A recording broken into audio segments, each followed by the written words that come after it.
Some criminals don't just break laws, they break our brains trying to understand them. The 6 stories you're about to hear all end with the same haunting question. How does someone wake up, have their morning coffee, and then calmly decide that today's a good day for murder?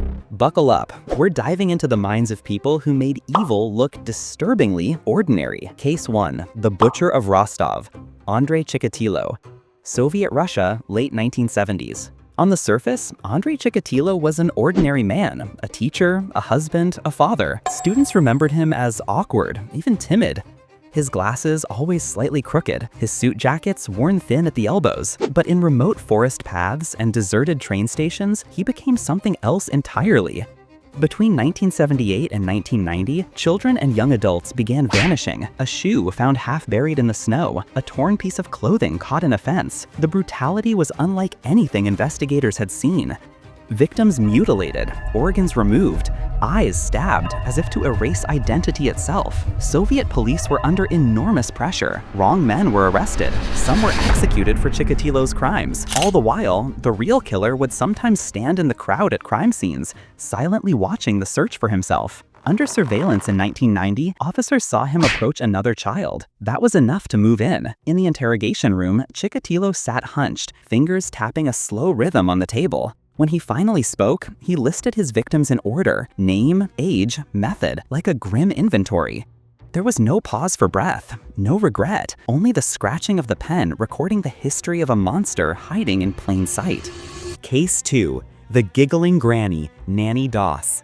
1950s Oklahoma. A grandmother with bright floral dresses, carefully styled hair, and a smile that never seemed to leave her face. Her nickname came from her constant giggle, a soft, airy laugh that made her seem harmless. Over decades, death seemed to follow her. 5 husbands, 2 children, 2 sisters, her own mother, a grandson. They all died suddenly. Heart failure, food poisoning, mysterious flu-like illnesses. No one suspected the cheerful woman serving them coffee and pie was lacing it with arsenic. For Nannie, the motives were money, insurance payouts, but also irritation. "They annoyed me," she later said with a shrug.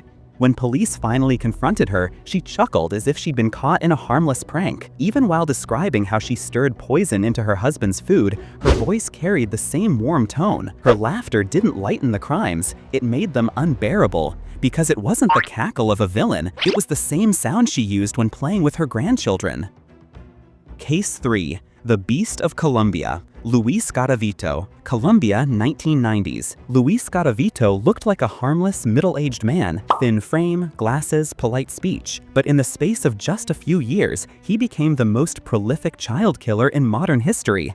He targeted homeless boys, street vendors, children selling candy at bus stops. Offering food, money, or the promise of work, he would lead them into isolated fields. There, Garavito's attacks were calculated, methodical, and always fatal. The sheer scale of the disappearances overwhelmed investigators. Victims vanished from different towns and provinces, making patterns hard to detect.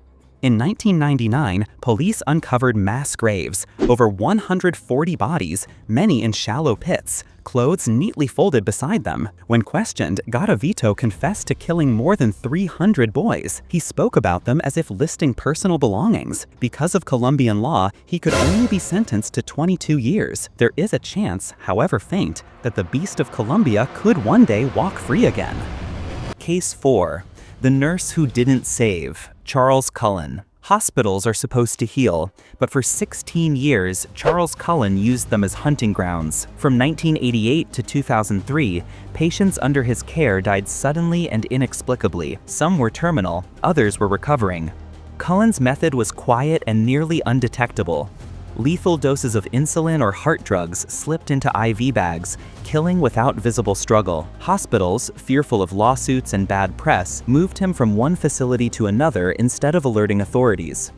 He carried death in his pocket like another nurse might carry a pen. When confronted, Cullen didn't fight. He confessed in a low, steady voice, claiming he killed to end suffering. But many of his victims weren't in pain at all, they were simply alive, and he decided they shouldn't be. Experts believe he may have killed over 400 patients, making him the most prolific serial killer in American history. Case 5. The Monster of Belgium, Marc Dutroux. Belgium, mid-1990s. Marc Dutroux was already a convicted child rapist. He should have been under constant surveillance. Instead, he was free to build his own private hell. Beneath his home, Dutroux constructed soundproof chambers, small, cold, locked with heavy metal doors. He kidnapped young girls, keeping them for weeks or months. 2 victims starved to death while Dutroux was in prison for a separate theft because his wife never fed them. Neighbors reported screams. Police visited the house but never searched the basement. In 1996, officers finally uncovered the underground cells. 2 girls were found alive. Others were discovered buried in the garden. The case horrified Belgium, not just for its cruelty, but because of the repeated failures that let it continue. Even years later, the country still struggles with the shadow of those decisions. Case 6. The Silent Twin Killers, Robert and Stephen Spahalski. Rochester, New York. Identical twins Robert and Stephen Spahalski lived separate lives, but both carried the same violent streak. Stephen strangled a man in 1990, serving years in prison. Robert, meanwhile, murdered multiple people between 1990 and 2005, often those he knew, after sudden bursts of rage. Neither twin knew the other had killed. To friends and neighbors, they were simply the Spahalski boys, troubled but harmless. When Robert was arrested in 2005, fingerprints revealed a disturbing coincidence. His twin was already a convicted murderer. Both had taken lives in eerily similar ways. Nature, nurture, or something unexplainable, the truth remains as unsettling as their silence. Evil doesn't always knock on the door. Sometimes it's the quiet nurse, the grieving grandmother, the man next to you on the bus. They smile, they help, they lie, and we never see the monster until it's far too late. Some crimes don't haunt us because they were brutal. They haunt us because they felt impossible, and yet they happened.